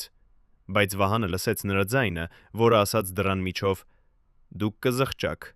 դուք բոլորդ կզղջաք։ Երեկոյան Հրանտի վիճակը վատթարացավ։ Նա սկսեց կորցնել գիտակցությունը։ Վահանը այլևս չէր կարող սպասել, նա կանչեց շտապօգնություն։ Բայց երբ շտապօգնությունը եկավ, Հրանտը հրաժարվեց գնալ հիվանդանոց։ Նա ասաց բժշկին, որ ուզում է մնալ տանը։ Բժիշկը ասաց, որ դա վտանգավոր է, բայց Հրանտը պնդեց։ Բժիշկը տվեց Հրանտին դեղեր եւ հեռացավ։ Նա ասաց Վահանին, որ եթե վիճակը վատթարանա, անմիջապես պետք է կանչել։ Վահանը խոստացավ։ Գիշերը Վահանը նստած էր Հրանտի կողքին։ Հրանտը քնած էր, բայց նրա շնչառությունը դժվար էր։ Վահանը բռնել էր նրա ձեռքը եւ աղոթում էր։ Նա աղոթում էր, որ Հրանտը ապրի, որ նա ունենա ժամանակ տեսնել իր ճշմարտության հաղթանակը։ Բայց մոտավորապես կեսգիշերին Վահանը զգաց, որ Հրանտի ձեռքը սառեց։ Նա նայեց եղբորը։ Հրանտը բացեց աչքերը եւ նայեց Վահանին։ Նա փորձեց ինչ-որ բան ասել, բայց խոսքերը չեկան։ Նրա շրթունքները շարժվեցին, բայց ձայն չլսվեց։ Վահանը մոտեցավ եւ դրեց ականջը Հրանտի շուրթերին։ Նա լսեց 3 բառ. Պահիր օրագրերը։ Ապա Հրանտի աչքերը փակվեցին։ Նրա շնչառությունը դադարեց։ Նրա սիրտը կանգ առավ։ Վահանը գոչեց։ Նա սկսեց անել սրտի մերսում։ Նա փորձեց վերակենդանացնել եղբորը, բայց ուշ էր։ Հրանտ Մատևոսյանը մեռավ դեկտեմբերի 18-ից 19-ի գիշերը 2002 թվականին, կեսգիշերից քիչ անց։ Վահանը նստեց եղբոր մարմնի կողքին եւ լաց եղավ։ Նա լաց եղավ երկար ժամանակ։ Ապա նա հիշեց իր խոստումը։ Նա պետք է պահպաներ օրագրերը։ Նա պետք է հրապարակեր ճշմարտությունը։ Վահանը նայեց Հրանտի ձեռքերին։ Մատանին, այդ սև քարով արծաթյա մատանին, դեռ նրա մատին էր։ Վահանը հիշեց Մարինեի խոսքերը, որ Հրանտը երբեք չպետք է հանի այդ մատանին։ Նա որոշեց թողնել մատանին այնտեղ, որպեսզի Հրանտը պաշտպանված լինի նույնիսկ մահից հետո։ Բայց առավոտյան, երբ եկավ ընտանիքը, մատանին չկար։ Վահանը երդվում է, որ երբ նա հեռացավ սենյակից, մատանին դեռ Հրանտի մատին էր։ Նա հեռացավ միայն 5 րոպե, զանգահարելու ընտանիքին։ Երբ նա վերադարձավ, մատանին անհետացել էր։ Ով մտավ այդ սենյակ այդ 5 րոպեի ընթացքում։ Ինչպես նրանք իմացան, որ Հրանտը մեռել է։ Եվ արդյոք դա էր նույն տղամարդը, որը սպասում էր դրսում, մինչև Հրանտը մեռնի։ Վահանը փորձեց կատարել իր խոստումը։ Հրանտի թաղումից 3 օր անց նա գնաց Թումանյան փողոց, բնակարան 17։ Նա գտավ Լուսինեին եւ խնդրեց բանալին, Նալին։ Լուսինեն տվեց նրան բանալին լաց լինելով։ Նա ասաց, որ արդեն փորձել է գնալ այնտեղ, բայց վախեցել է, որ նա զգում է, որ ինչ-որ բան սխալ է։ Վահանը գնաց բնակարան։ Նա բացեց դուռը։ Այնինչ նա տեսավ, սառեցրեց նրա արյունը։ Բնակարանը թալանված էր, սեղանը շրջված էր, դարակները բացված էին, գրքերը ցրված էին հատակին, ամեն ինչ շփոթված էր։ Վահանը վազեց դեպի սեղանի ներքևի դարակը։ Այն բացված էր։ Շաքանակագույն թղթապանակը, որի մասին Հրանտը խոսել էր, չկար։ Վահանը փնտրեց ամբողջ բնակարանում։ Նա փնտրեց ամեն անկյունում, ամեն դարակում, ամեն տուփում։ Ոչինչ։ Օրագրերի առաջին մասը անհետացել էր։ Վահանը նստեց հատակին եւ բռնեց գլուխը։ Նա ձախողել էր։ Նա չէր կարողացել պահպանել Հրանտի ժառանգությունը, բայց ապա նա հիշեց։ Օրագրերի երկրորդ մասը։ Այն դեռ պահվում էր Գյումրիում, հին տան բակում, ընկուզենու տակ։ Վահանը վերադարձավ Գյումրի հաջորդ օրը։ Նա գնաց հին տուն, որտեղ նրանք մեծացել էին Հրանտի հետ։ Տունը այժմ պատկանում էր օտար մարդկանց։ Վահանը բացատրեց նրանց, որ ուզում է փորել բակում, որտեղ նրանք երեխաներ էին թաղել իրենց հին իրերը։ Տան տերերը թույլ տվեցին։ Վահանը գնաց ընկուզենու մոտ։ Նա սկսեց փորել։ Նա փորեց մի ժամ, 2 ժամ, 3 ժամ, բայց նա ոչինչ չգտավ։ Հողը դատարկ էր։ Մետաղյա տուփը, որի մասին Հրանտը խոսել էր, չկար։ Վահանը չէր կարող հավատալ։ Նա փորեց ավելի խորը։ Նա փորեց ամբողջ տարածքը ընկուզենու շուրջը, բայց տուփը չկար։ Վահանը համոզված էր, որ ինչ-որ մեկը եղել էր այնտեղ նրանից առաջ, ինչ-որ մեկը փորել էր եւ տարել էր տուփը։ Վահանը նստեց ընկուզենու տակ եւ լաց եղավ։ Նա ձախողել էր իր եղբորը։ Նա չէր կարողացել պահպանել օրագրերը։ Ամեն ինչ կորել էր։ Ամբողջ ճշմարտությունը անհետացել։ Բայց ինչպես ինչ-որ մեկը իմացավ այդ տեղի մասին։ Միայն 2 մարդ գիտեին՝ Հրանտը եւ Վահանը։ Հրանտը մեռած էր։ Վահանը երդվում է, որ երբեք ոչ մեկին չի ասել։ Ուրեմն ինչպես։ Վահանը հիշեց այն կասետը, որի մասին ոստիկան Արմանը պատմել էր։ Կասետը, որտեղ Հրանտը խոսում էր իր օրագրերի մասին։ Հնարավոր է, որ այդ կասետում Հրանտը նշել էր, որտեղ է պահում օրագրերը։ Հնարավոր է, որ այն մարդիկ, ովքեր լսեցին կասետը, իմացան 2 տեղերի մասին էլ։ Բայց ով էին այդ մարդիկ։ Վահանը սկսեց իր սեփական քննությունը։ Նա խոսեց Լուսինեի հետ։ Նա խոսեց Հրանտի խմբագրի հետ։ Նա խոսեց բժշկի հետ։ Նա խոսեց Մարինեի հետ։ Նա փորձեց հավաքել բոլոր կտորները, եւ դանդաղորեն նա սկսեց տեսնել նկարը։ Նկարը, որը ցույց էր տալիս, որ Հրանտ Մատևոսյանի մահը ըստ Վահանի համոզմունքի չէր եղել պատահական, որ նրա ձեռագրերի անհետացումը չէր եղել պարզ գողություն, որ սա եղել է պլան, որը, ինչպես նա հավատում էր, հյուսվել էր իշխանության գագաթներում։ Պլան, որի նպատակը եղել է ոչնչացնել Հրանտի ժառանգությունը եւ թաղել ճշմարտությունը հավերժ։ Վահանը հասկացավ, որ նա պայքարում է համակարգի դեմ։ Համակարգի, որը, ինչպես նա կասկածում էր, կարող էր անհետացնել ապացույցները, փակել քննությունները, սպառնալ վկաներին։ Բայց Վահանը չհանձնվեց։ Նա շարունակեց փնտրել։ Նա շարունակեց հարցնել։ Նա շարունակեց պայքարել։ 20 տարի նա փնտրեց Հրանտի օրագրերը։ 20 տարի նա փորձեց գտնել ճշմարտությունը։ Եվ այժմ, 20 տարի անց, նա պատրաստ է բացահայտել այն, ինչ գտավ։ Նա հավատում էր, որ մի օր կարող է անվանել անունները։ Նա հուսով էր, որ կարող է ցույց տալ ապացույցները։ Նա պատրաստ է կատարել իր խոստումը եղբորը, բայց նախքան նա անի դա, նա ուզում է հարցնել մեկ բան։ Հարցնել այն մարդկանց, ովքեր գողացան Հրանտ Մատևոսյանի ժառանգությունը։ Հարցնել այն մարդկանց, ովքեր թավեցին ճշմարտությունը։ Հարցնել այն մարդկանց, ովքեր 20 տարի ապրեցին սուտի մեջ։ Արդյոք արժեր գողանալ մի ազգի ժառանգությունը, պահպանելու ձեր սեփական գաղտնիքները։ Արդյոք արժեր ապրել 20 տարի այդ մեղքի հետ, գիտենալով, որ դուք խլեցիք ժողովրդից նրա իրավունքը իմանալու ճշմարտությունը։ Վահանը գիտե, որ պատասխանը ոչ է։ Եվ նա գիտե, որ մի օր, շատ շուտով, ամբողջ աշխարհը կիմանա այդ պատասխանը։ Որովհետև ճշմարտությունը չի կարող թաղված մնալ հավերժ։ Որովհետև Հրանտ Մատևոսյանի ձայնը չի կարող լռեցված մնալ հավերժ։ որովհետև արդարությունը թեև ուշ, բայց միշտ գալիս է։ Կինը, որը 15 տարի լվացել է Հրանտ Մատևոսյանի սպիտակ եղենը, երբեք չէր խոսել։ Նրա անունը Աստղիկ Սարգսյան է։ Նա աշխատել է Մատևոսյանների տանը 1997-ից մինչև 2002 թվականը, մինչև Հրանտի մահը։ Նա եկել է ամեն երկուշաբթի և հինգշաբթի, մաքրել տունը, լվացել հագուստները, պատրաստել ճաշ։ Նա եղել է անտեսանելի, ինչպես բոլոր ծառայողները։ Մարդիկ խոսում էին նրա առջև այնպես, կարծես նա չկար։ Եվ հենց դրա համար էլ նա տեսել է ամեն ինչ։ Աստղիկը այժմ 69 տարեկան է։ Նա ապրում է Նոր Նորքում, փոքրիկ բնակարանում, միայնակ։ Նրա ամուսինը մեռել է 10 տարի առաջ։ Նրա երեխաները ապրում են Ռուսաստանում։ Նա միայնակ է և հիվանդ։ Բայց նրա հիշողությունը սուր է, ինչպես դանակ։ Նա հիշում է ամեն մանրամասն այն օրերից, երբ Հրանտ Մատևոսյանի աշխարհը փլվում էր։ Նա ասում է. «Ես տեսա նրանց, տեսա ինչպես եկան և գնացին, տեսա ինչ տարան, բայց ոչ ոք չհարցրեց ինձ, որովհետև ես պարզապես լվացող կին էի, ով կհարցնի լվացող կնոջը»։ Աստղիկը հիշում է դեկտեմբերի 12-ը, երբ նա եկավ տուն իր սովորական օրվա համար։ Հրանտը նստած էր իր աշխատասենյակում և խոսում էր հեռախոսով։ Նրա ձայնը բարձր էր, վիճաբանող։ Աստղիկը լսեց մի քանի բառ, երբ անցնում էր միջանցքով։ Հրանտը ասում էր. «Ես ձեզ ասացի, որ երբեք չեմ տա։ Դուք կարող եք սպառնալ ինչքան ուզում եք, բայց այդ փաստաթղթերը կմնան ինձ մոտ, մինչև ես մեռնեմ։ Եվ երբ ես մեռնեմ, ամբողջ աշխարհը կիմանա ճշմարտությունը»։ Աստղիկը շարունակեց իր աշխատանքը։ Կարծես ոչինչ չէր լսել, բայց նրա սիրտը արագ էր զարկում։ Նա հասկացավ, որ Հրանտը վտանգի մեջ է։ Երբ նա ավարտեց մաքրելը և պատրաստվում էր հեռանալ, Հրանտը կանչեց նրան իր սենյակ։ Աստղիկը մտավ։ Հրանտը նստած էր սեղանի մոտ, գլուխը ձեռքերի մեջ։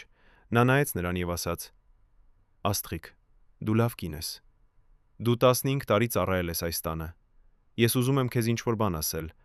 Եթե ինձ ինչ-որ բան պատահի, եթե ես հանկարծ մեռնեմ, դու պետք է հիշես այն, ինչ ես այժմ ասելու եմ»։ Աստղիկը սարսափեց։ Նա ասաց. «Ինչու եք այդպես խոսում, պարոն Մատևոսյան։ Դուք դեռ երիտասարդ եք»։ Հրանտը ժպտաց դառնորեն և ասաց. «Ես 64 տարեկան եմ և հիվանդ, բայց ավելի կարևորը, ես վտանգավոր եմ որոշակի մարդկանց համար,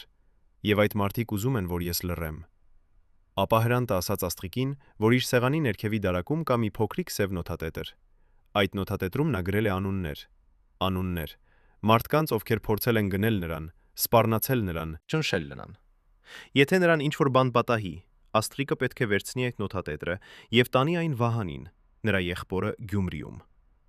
Ոչ ոք ուրիշին, միայն Վահանին։ Աստղիկը խոստացավ։ Բայց նա հարցրեց. «Ինչու նա չի տալիս այդ նոթատետրը հիմա Վահանին»։ Հրանտը պատասխանեց. «Որովհետև եթե ես տամ հիմա, նրանք կիմանան։ Նրանք հետևում են ինձ։ Նրանք տեսնում են, ում է տեսնում են, ում հետ եմ հանդիպում, բայց քեզ նրանք չեն տեսնում։ Դու անտեսանելի ես, և դա է քո ուժը»։ Աստղիկը հասկացավ։ Նա ասաց, որ կանի այն, ինչ Հրանտը խնդրում է։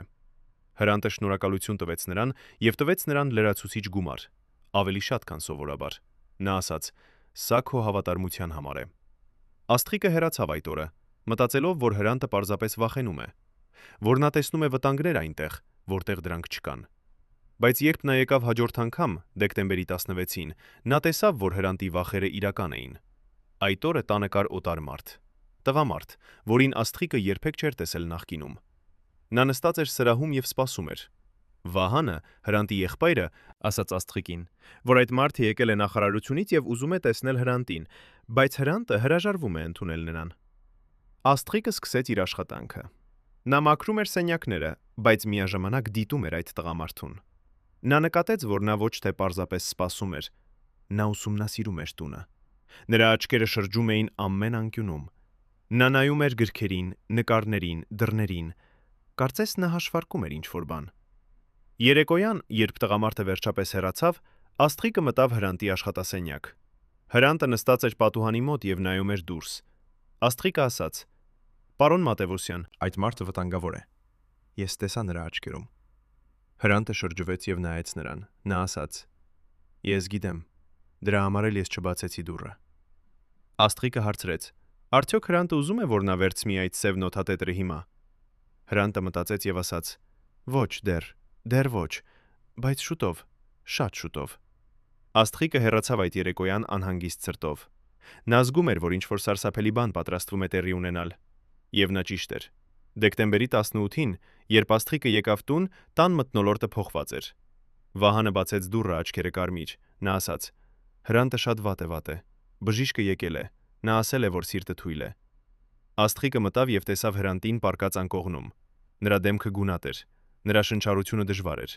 բայց երբ նա տեսավ Աստղիկին, նա փորձեց ժպտալ։ Նա ձեռքով նշան արեց, որ Աստղիկը մոտենա։ Աստղիկը մոտեցավ անկողնուն։ Հրանտը բռնեց նրա ձեռքը եւ շշուկով ասաց. «Նոթատետրը, վերցրու այն, հիմա»։ Աստղիկը նայեց Վահանին, որը կանգնած էր դռան մոտ։ Հրանտը ասաց. «Նա գիտե, արա այն, երբ նա դուրս գա»։ Աստղիկը սպասեց։ Մի ժամ անց Վահանը դուրս եկավ գնալու դեղատուն։ Աստղիկը արագ մտավ Հրանտի աշխատասենյակ։ Նա բացեց սեղանի ներքևի դարակը։ Այնտեղ էր սև նոթատետրը, փոքրիկ հին կաշվե կազմով։ Աստղիկը վերցրեց նոթատետրը եւ դրեց իր պայուսակի մեջ։ Նա փակեց դարակը եւ վերադարձավ Հրանտի մոտ։ Հրանտը նայեց նրան հարցական հայացքով։ Աստղիկը գլուխ թափ տվեց։ Հրանտը փակեց աչքերը եւ շնչեց թեթևությամբ։ Աստղիկը հեռացավ տնից մի ժամ անց։ Նա պահեց նոթատետրը իր տանը, թաքնված իր անկողնու տակ։ Նա սպասեց մինչև կարողանա տանել այն Վահանին Գյումրի, բայց նա երբեք չստացավ այդ հնարավորությունը, որովհետև հաջորդ օրը, դեկտեմբերի 19-ը, Հրանտ Մատևոսյանը մեռավ։ Եվ երբ Աստղիկը լսեց լուրը, նա վախեցավ։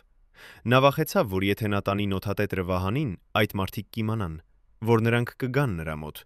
որ նրանք կվնասեն նրան կամ նրա ընտանիքին։ Աստղիկը որոշեց սպասել։ Նա պահեց նոթատետրը իր տանը, թաքնված։ Նա սպասեց մի շաբաթ, 2 շաբաթ, մի ամիս։ Բայց վախը չանցավ, եւ դանդաղորեն ժամանակի ընթացքում նա մոռացավ նոթատետրի մասին։ Կյանքը շարունակվեց։ Նոր աշխատանքներ եկան, նոր հոգսեր եկան, եւ նոթատետրը մնաց թաքնված իր հին տանանկյունում։ Բայց այժմ, 20 տարի անց, Աստղիկը հիշեց։ Նա գնաց իր հին տուն, որտեղ դեռ պահվում են նրա հին իրերը։ Նա փնտրեց անկողնու տակ, եւ այնտեղ, փոշու տակ, նա գտավ այն։ Սև նոթատետրը։ Հրանտ Մատևոսյանի վերջին ապացույքը։ Աստղիկը բացեց նոթատետրը։ Այնտեղ էին անուններ, տասնյակ անուններ, մարդիկ, ովքեր աշխատում էին մշակույթի նախարարությունում, գրողների միությունում, հեռուստաընկերություններում, մարդիկ, ովքեր, ըստ Հրանտի գրառումների, առաջարկել էին նրան գումար, որ նա գրի այն, ինչ նրանք ուզում էին, մարդիկ,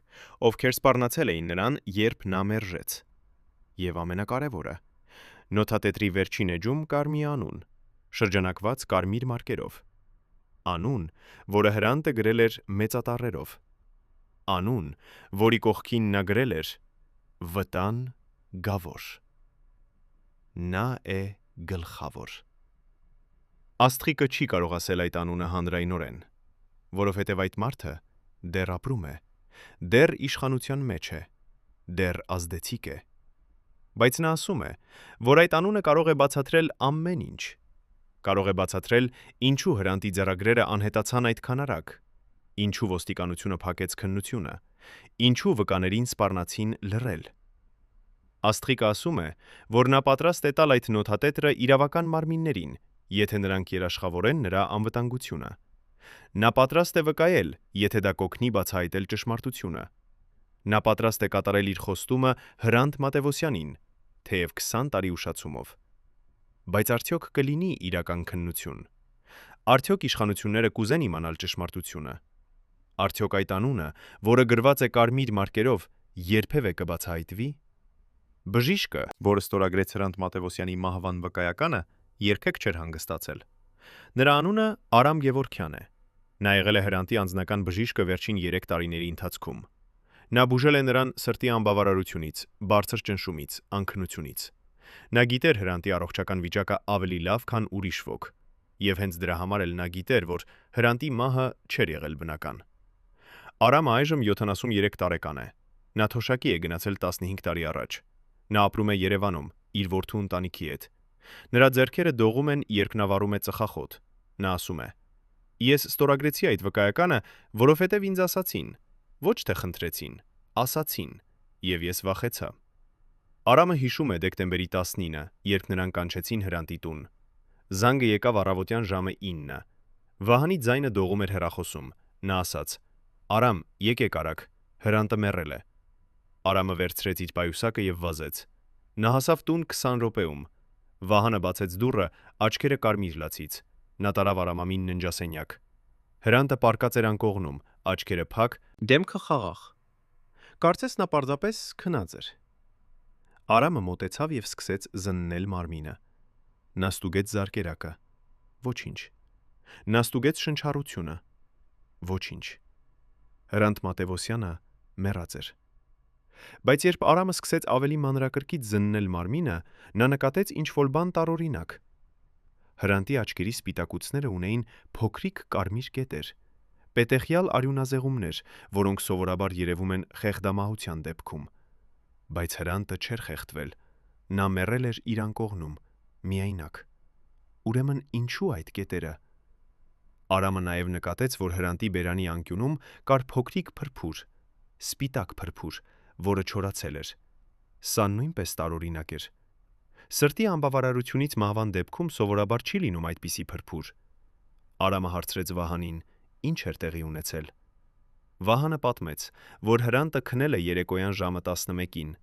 Նա ինքը, Վահանը, քնել է հարևան սենյակում։ Գիշերվա մեջ նա ոչինչ չի լսել։ Առավոտյան ժամը 8-ին նա մտել է Հրանտի սենյակ եւ գտել է նրան մեռած։ Արամը հարցրեց. «Արդյոք Հրանտը վերցրել է դեղեր երեկոյան»։ Վահանը ասաց, որ այո, նա տվել է Հրանտին նրա սովորական դեղերը, սրտի համար եւ ճնշման համար։ Նույն դեղերը, որոնք նա վերցնում էր ամեն երեկո։ Արամը մտածեց.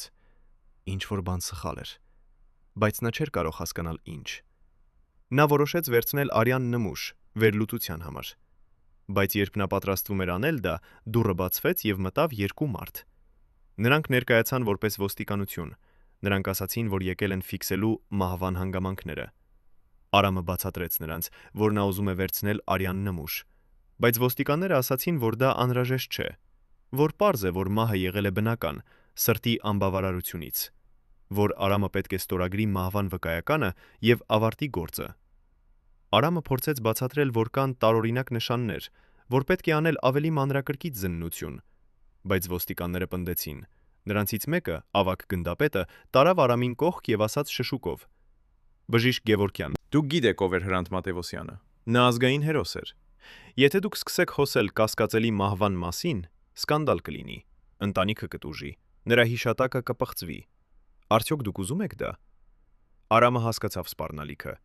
Նա նայեց գնդապետի աչքերին եւ տեսավ սառը վճռականություն։ Նա հասկացավ, որ եթե հրաժարվի ստորագրել, նրանք կգտնեն մեկ ուրիշին, ով կստորագրի, եւ հնարավոր է նա ինքը կտուժի։ Արամը ստորագրեց մահվան վկայականը։ Նա գրեց. «Մահվան պատճառ՝ սրտի անբավարարություն,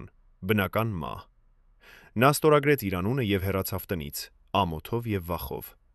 Բայց Արամը չէր կարող մոռանալ այն, ինչ տեսավ։ Նա շարունակեց մտածել այդ կարմիր կետերի մասին, այդ սպիտակ փրփրի մասին։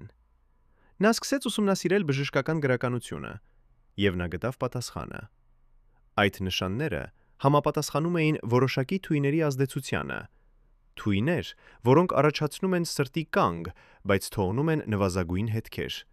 Թույներ, որոնք կարող են խառնվել սովորական դեղերի հետ եւ չհայտնաբերվել, եթե չկա հատուկ վերլուծություն։ Արամը սարսափեց։ Նա հասկացավ, որ Հրանտ Մատևոսյանը հնարավոր է, որ թունավորվել է, որ ինչ որ մեկը խառնել է թույն նրա երեկոյան դեղերի մեջ, որ նրա մահը չէր եղել բնական։ Բայց ով կարող էր անել դա։ Ով ուներ մուտք Հրանտի դեղերին։ Արամը մտածեց. Վահանը, որը տվել էր Հրանտին դեղերը այդ երեկոյան։ Բայց Վահանը Հրանտի եղբայրն էր, նա սիրում էր նրան, նա երբեք չէր անի այդպիսի բան։ Ապա ով։ Արամը հիշեց, որ Վահանը ասել էր, որ այդ օրը տանը եղել է մի օտար մարդ, տղամարդ, որը եկել էր նախարարությունից եւ սպասել էր 3 ժամ։ Արդյոք այդ մարդը գտել էր ճանապարհ դեպի Հրանտի դեղերը։ Արամը փորձեց խոսել Վահանի հետ, բայց Վահանը այդ ժամանակ այնքան ցավով էր, որ չէր կարող հստակ պատասխանել հարցերին։ Արամը փորձեց խոսել ոստիկանության հետ, բայց ոստիկանությունը ասաց, որ գործը փակված է, որ Արամը պետք է դադարեցնի իր կասկածները։ Արամը զգաց անզորություն։ Նա գիտեր ճշմարտությունը, բայց չէր կարող ապացուցել այն։ Նա ապրեց 20 տարի այդ գիտելիքի հետ։ 20 տարի, որի ընթացքում նա տառապում էր խղճի խայթից։ Եվ այժմ, երբ նա տեսնում է, որ ուրիշ վկաներ սկսում են խոսել, նա որոշեց խոսել նաև ինքը։ Նա որոշեց պատմել այն, ինչ տեսավ այդ առավոտյան։ Նա որոշեց պահանջել նոր քննություն։ Նա որոշեց պահանջել, որ Հրանտ Մատևոսյանի մարմինը բարձրացվի եւ անցկացվի թունաբանական վերլուծություն։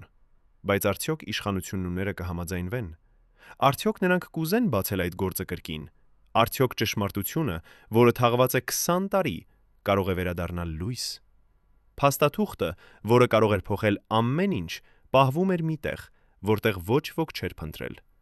Ոչ թե գաղտնի դարակում, ոչ թե թաքնված տուփում, այլ հանրային արխիվում, բոլորի աչքի առջև։ Մշակույթի նախարարության արխիվում, որտեղ պահվում էին բոլոր պաշտոնական նամակները, բոլոր պայմանագրերը, բոլոր հրամանները։ Կինը, որը գտավ այդ փաստաթուղթը, աշխատում էր արխիվում 30 տարի։ Նրա անունը Շուշան Մանուկյան է։ Նա եղել է պարզ արխիվապահ, մարդ, որը կարգավորում էր թղթերը, կատալոգավորում էր փաստաթղթերը, պահպանում էր պատմությունը։ Նա երբեք չէր մտածել, որ իր ձեռքերի միջով անցնում են գաղտնիքներ, որոնք կարող են փոխել պատմությունը։ Շուշանը այժմ 65 տարեկան է։ Նա դեռ աշխատում է նույն արխիվում։ Նա ասում է. «Ես գտա այդ փաստաթուղթը պատահականորեն։ Ես չէի փնտրում այն, բայց երբ կարդացի, հասկացա, որ սա է բացակայող կտորը»։ Փաստաթուղթը թվագրված էր դեկտեմբերի 12-ով, 2002 թվականով։ 7 օր մինչև Հրանտ Մատևոսյանի մահը։ Դա էր ծառայողական նոթը, ուղարկված մշակույթի նախարարի օգնականից դեպի գրողների միության նախագահ։ Նոթայի բովանդակությունը կարճ էր, բայց սարսափելի։ Նոթայում գրված էր. «Հարգելի պարոն նախագահ, ձեզ տեղեկացնում ենք, որ գրող Հրանտ Մատևոսյանը շարունակում է հրաժարվել համագործակցել մեզ հետ։ Նա պնդում է, որ կհրապարակի իր օրագրերը, որոնք պարունակում են վնասակար տեղեկություններ մեր ղեկավարության մասին։ Մենք փորձել ենք համոզել նրան, բայց անարդյունք։ Խնդրում ենք ձեր հաստատումը, անցնելու հաջորդ փուլին։ Ժամկետը սահմանափակ է»։ Շուշանը սառեցավ, երբ կարդաց այդ տողերը։ Հաջորդ փուլ։ Ինչ նշանակում էր դա։ Նա շարունակեց փնտրել արխիվում, եւ նա գտավ պատասխանը։ 2 օր անց, դեկտեմբերի 14-ին, եկել էր պատասխան նոթագրողների միության նախագահից։ Այնտեղ գրված էր. «Ձեր խնդրանքը հաստատված է, անհրաժեշտ միջոցները ձեռնարկված են։ Խնդիրը կլուծվի մինչև շաբաթավերջ։ Լռություն է երաշխավորված»։ Շուշանը զգաց, որ նրա ձեռքերը դողում են։ Նա հասկացավ, ինչ էր կարդում։ Սա էր ապացույքը։ Ապացույքը, որ Հրանտ Մատևոսյանի մահը չէր եղել պատահական, որ այն պլանավորված էր իշխանության գագաթներում, որ այն հաստատված էր գրավոր։ Բայց ո՞վ էին այդ մարդիկ։ Շուշանը նայեց ստորագրություններին։ Մշակույթի նախարարի օգնականի անունը նա ճանաչեց անմիջապես։ Այդ մարդը դեռ ապրում էր, դեռ աշխատում էր նախարարությունում, այժմ ավելի բարձր պաշտոնում։ Գրողների միության նախագահի անունը նույնպես ծանոթ էր։ Այդ մարդը թոշակի էր գնացել, բայց դեռ ազդեցիկ էր մշակութային շրջանակներում։ Շուշանը պատճենեց այդ փաստաթղթերը։ Նա թաքցրեց պատճենները իր տանը։ Նա չգիտեր ինչ անել դրանց հետ։ Եթե նա տար դրանք ոստիկանություն, հնարավոր էր, որ դրանք անհետանային, ինչպես կասետը։ Եթե նա տար դրանք լրատվամիջոցներ, հնարավոր էր, որ ոչ ոք չհրապարակեր դրանք, վախենալով սպառնալիքներից։ Շուշանը սպասեց։ Նա սպասեց 15 տարի։ Եվ այժմ, երբ նա տեսնում է, որ ուրիշ վկաներ սկսում են խոսել, նա որոշեց, որ եկել է ժամանակը։ Նա որոշեց հրապարակել այդ փաստաթղթերը, բայց նախքան նա անի դա, նա ուզում էր հասկանալ ամբողջ պատկերը։ Նա ուզում էր իմանալ, ինչ իրականում տեղի ունեցավ այդ վերջին օրերին, եւ հենց այդ պահին էր, որ նա հանդիպեց Վահանին։ Վահանը պատմեց նրան այն, ինչ տեսավ։ Աստղիկը պատմեց նրան սև նոթատետրի մասին։ Արամը պատմեց նրան կասկածելի մահվան նշանների մասին, եւ Շուշանը ցույց տվեց նրանց փաստաթղթերը։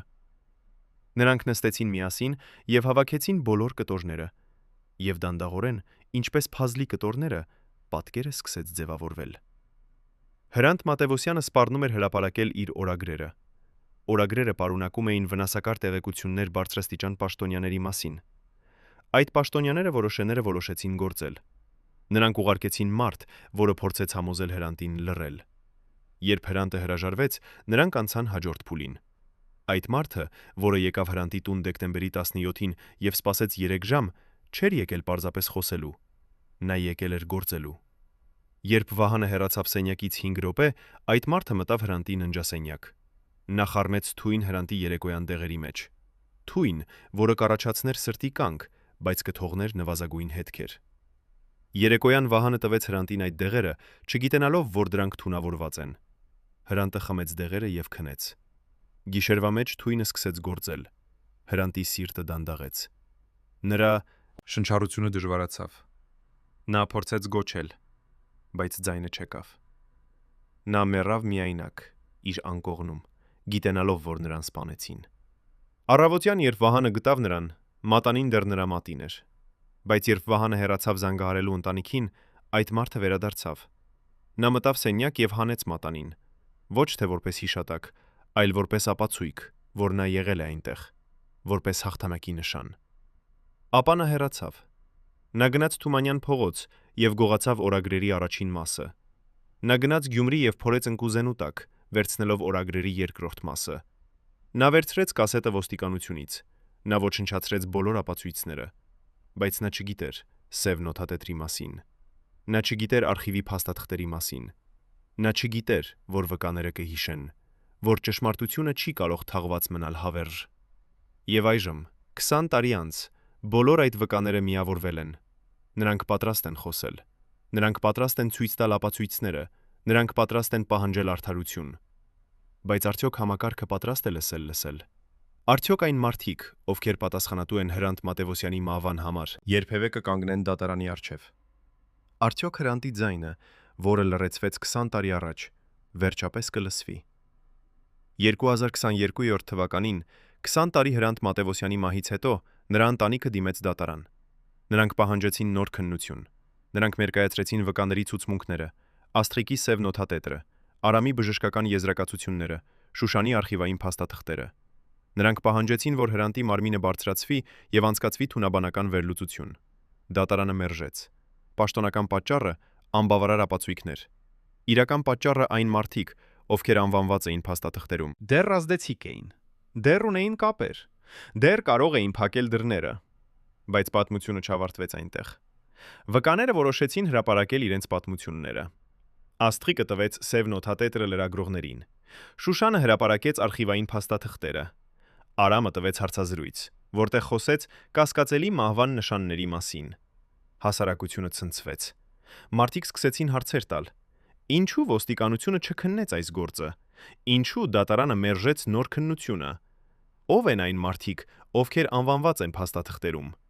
Բայց պատասխաններ չկան։ Իշխանությունները լռեցին։ Այն մարդիկ, ովքեր անվանված էին նոթատետրում և փաստաթղթերում, հրաժարվեցին մեկնաբանել։ Համակարգը պաշտպանեց իր սեփականներին, ինչպես միշտ։ Բայց Հրանտ Մատևոսյանի ձայնը, որը լռեցվել էր 20 տարի, վերջապես լսվեց։ Նրա պատմությունը, որը թաղված էր, վերադարձավ լույս։ Եվ թեև արդարությունը դեռ չի վերականգնվել, ճշմարտությունը այլևս չի կարող թաքնված մնալ։ Վահանը, որը խոստացել էր իր եղբորը պահպանել օրագրերը, շարունակում է փնտրել դրանք։ Նա հավատում է, որ մի օր դրանք կգտնվեն։ Մի օր այն մարդը, ով գողացավ դրանք, կխոստովանի։ Որ մի օր Հրանտի ամբողջ ժառանգությունը կվերադառնա ժողովրդին։